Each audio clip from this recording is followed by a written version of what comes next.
Hey y'all, welcome back. This is Trey Hodge with TreyMixes.com. We're going to keep on with our series of mixing this song from scratch. And we've already done our bussing, our setup, our mix bus processing, our drums, which took a little while. But now we're going to move on and we're going to go to the bass. So as we move on through the bass, maybe I might have a couple of things that you guys haven't been doing and maybe something new you might could try, particularly first off. But we're going to give a quick listen, see where we're at. From the city, I'll make it grow. Follow me, set me free. All right, I'm going to pull my vocals out again so we can kind of pinpoint the bass here. We need a little more thump and evenness and character in our bass than what we've got.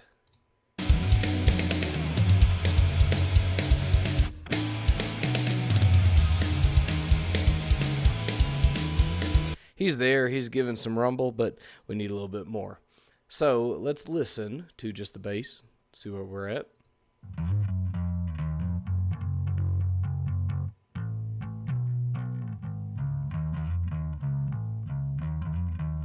That's a pretty good bass tone. Did a good job recording and picking tones with that.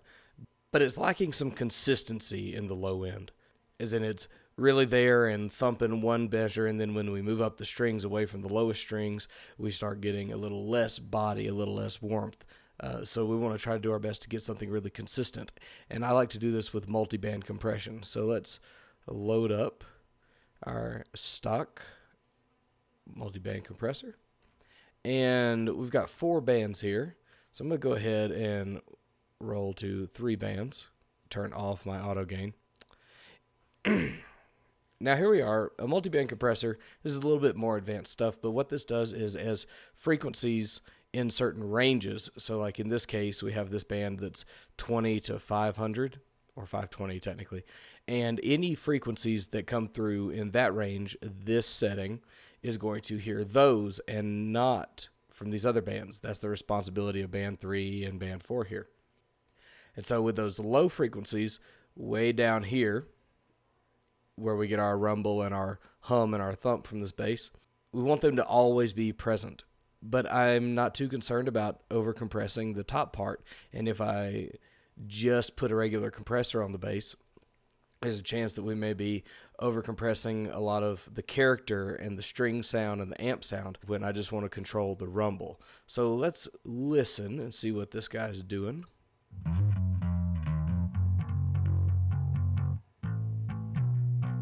So you can see we are getting a lot of compression happening up here in the high ranges where the strings are, but there's not any in the low part. So we want to pull this down to really compress this and keep this consistent. I'm going to go ahead and pull the bottom off the expanders. We're not using that. And I'm going to crank my ratio. I like using around 8 to 1 on low end to really crush it and keep it around. And we will reset our thresholds here. And let's go along with it, and we'll adjust our threshold. We want a fast attack. There, I adjusted my attack and release to kind of where I like them, generally as a starting point. And what we're going to do is we're going to play this and see if we can get this compressor to really start grabbing consistently the low end of this bass.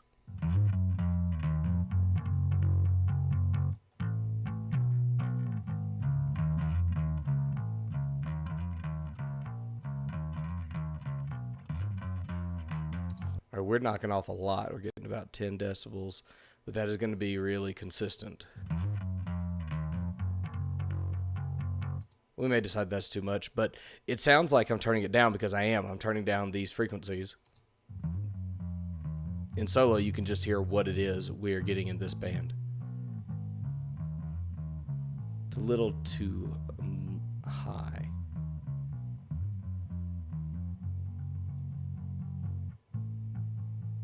Okay, we're going to move it to about everything from 410 and below instead of the 500 default. So now that we hear what we're compressing, we're going to add back what we've reduced. So we're getting around 10. Let's put in 8 and see where we get.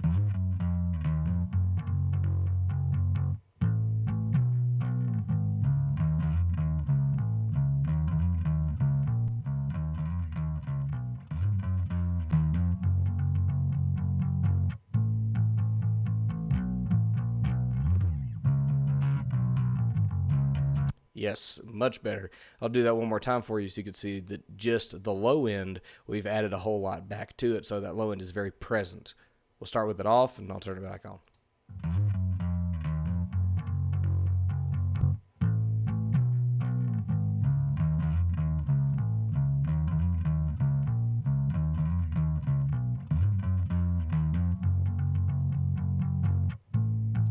Okay, let's listen to another band here where we have a lot of this noise from the strings and from the amps and such.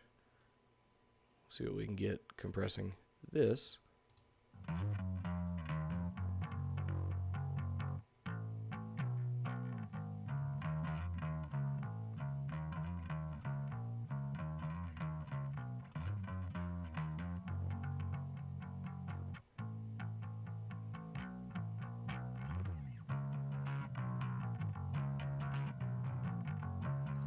Okay, so you could press those character sounds, the distortion, some of the amp and the strings, and see where we're at with this now.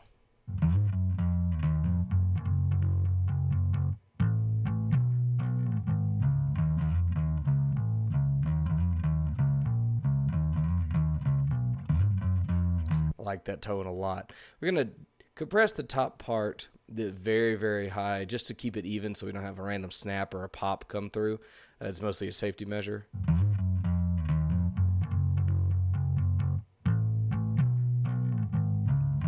Yeah, it's just touching it. And we aren't adding a ton of total loudness to the bass because we're trying to even out our input and our output by matching the gains here. So they're really hovering around that line. So let's see what kind of difference this makes in the mix.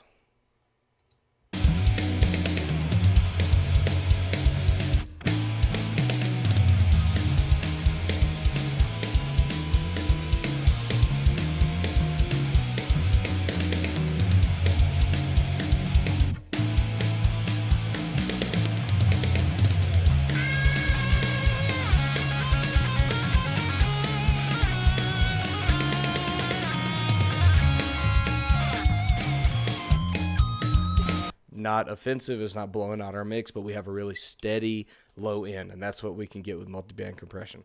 Next I want to do, I'm going to pull up an EQ, and I just want to make sure, I'm going to show you something. A lot of people will tell you not to high pass your basses. I'm going to tell you that sometimes you can. So I know that's kind of random. How do you determine this? Well, you could determine if the kick is giving you more low energy and sub energy than the bass is, depending on the genre of music. So in our case, the kick is really focused around 40 to 60, and you can see that in the previous video on drums. Go back and watch that. So I'm going to know that that's where that is. This bass is probably not providing it as much thump there as it is providing notes a little higher up.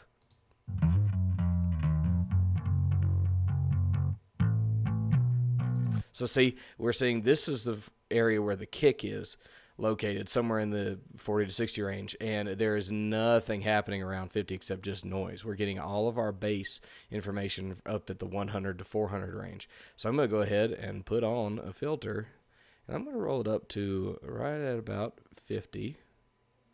I'm going to make it a more gentle slope.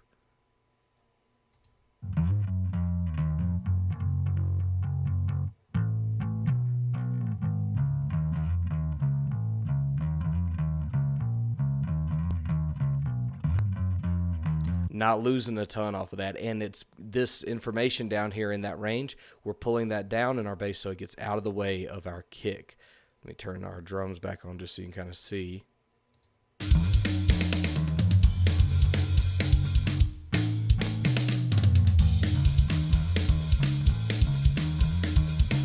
If anything, it makes it a little punchier because we're giving more room for the kick thump to come through. All right, so back to this EQ.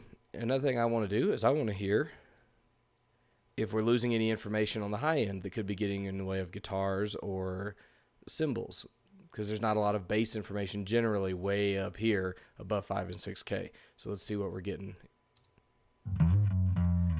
You could sweep your filter back and wait till you find where you're going to be losing character from the bass.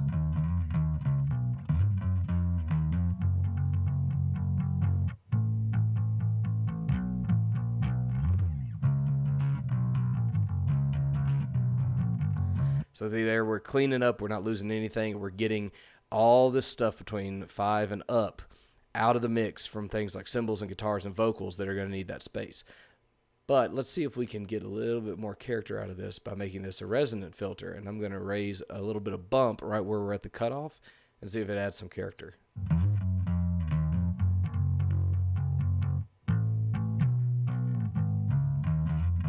Does make it a little brighter. Let's see that in the mix.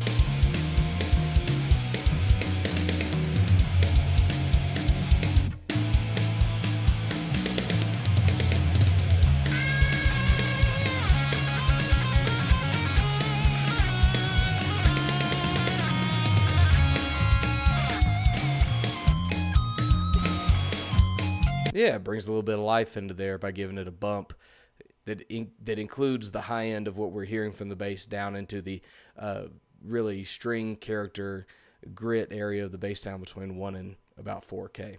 Let's see if there's any offending frequencies we can get rid of. Usually they sit in that 500 to 600 range, so let's just see if we got anything dirty in here that's ruining the bass sound.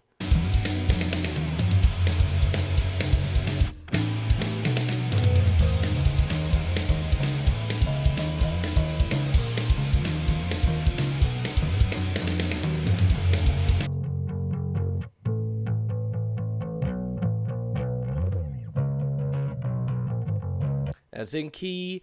It's that kind of noise is usually what I'm looking for. It's not killing our bass sound. It's adding a little bit of that. What you're hearing is the string sounds and these resonant notes that are coming through, that are present on every single bass hit, that even when they may not be part of the note.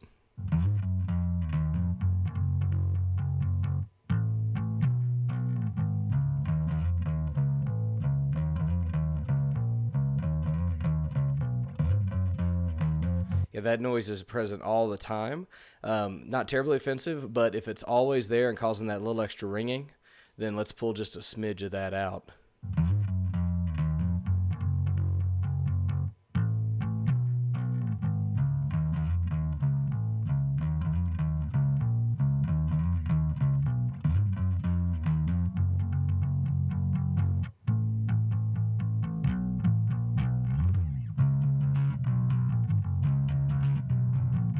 And in your low mids, the 100, 120, 200, 300 range is where a lot of your bass notes stick out. A lot of instruments want you to cut out the low mids for mud.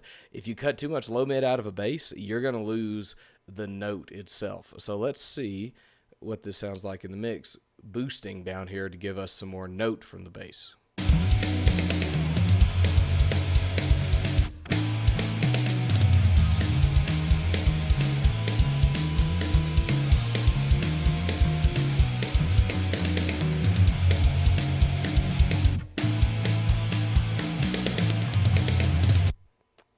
Okay, there may be a little bit more boxiness up here. Let's see.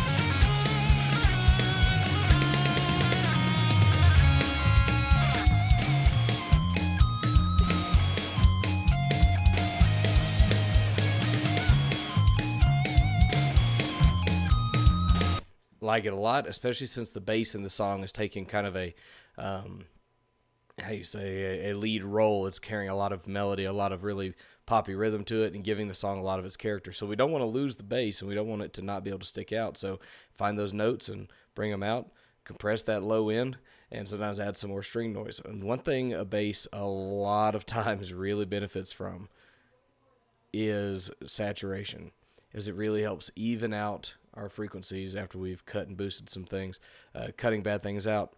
But just, you'll see what I mean. I'm going to use my favorite saturation knob, saturation plug-in from SoftTube, saturation knob. It's free. Go grab it. And I'm going to put it on keep low, so we're not saturating our low frequencies as much as we are our mids and highs. And you're going to see that we're going to get a lot more tone out of this bass by saturating it a little bit.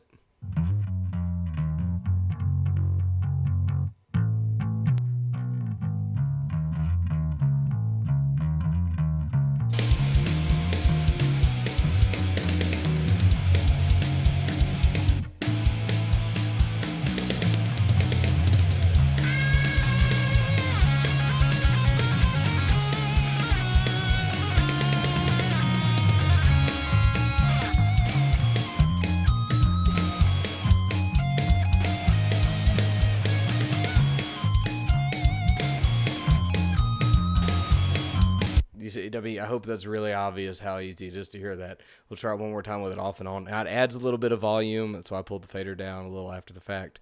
But it doesn't really start cranking in volume till you get way up at the saturation. So, but just a little bit goes a long way with this guy.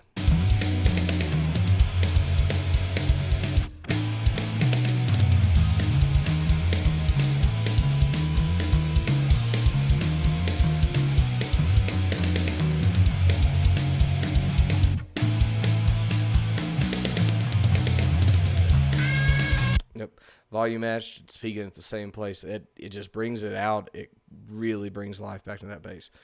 So we'll turn all this off. We'll turn it on so you can hear kind of what we've done real quick. And that's, I think, all I'm going to do with this bass is just compress it, really compress the low end. Word of advice: if you don't feel comfortable learning or using a multipressor, you should still learn how to use a multiband compressor. If you don't feel comfortable with it yet, though, while you're practicing, you can do serial compression, doing 3-4 decibels worth of compression per compressor, and you do that 2 or 3 times. Use that on your bass. That's a good alternative if the multiband compressor isn't really bringing you the effects you want until you start learning how to use it. So, I'm going to turn all this off, start the track, we'll turn it all on, and you really pay attention and listen to how this bass comes forward and has some more life into it and brings its character into this track.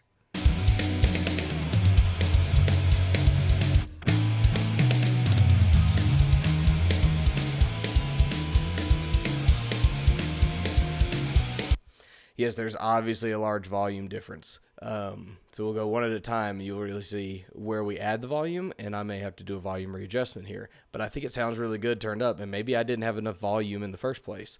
But you can really hear these tonal changes.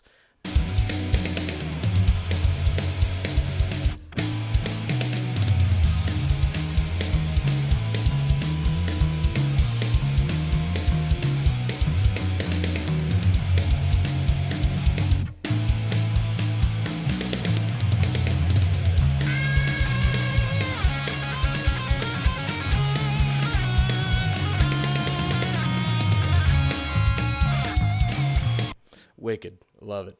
And that saturation is where it's really adding the volume, but it's really needed to help bring out that grit and that tone. That's it for the bass. I think we're going to go from here. We're going to move on to guitars next time. Thank you very much for hanging out. Head over to TreyMixes.com, grab your free saturation ebook where we talk about this saturation trick along with a bunch of other saturation tricks that I like to use. Thank you very much for your time. Thank you for watching this series, and hit the subscribe and notification bell so you know the next time we put out a video for this, and we'll keep moving through this song until we have a finished product that we've mixed all the way from start to finish with nothing but stock plugins and free plugins. You guys have a wonderful day.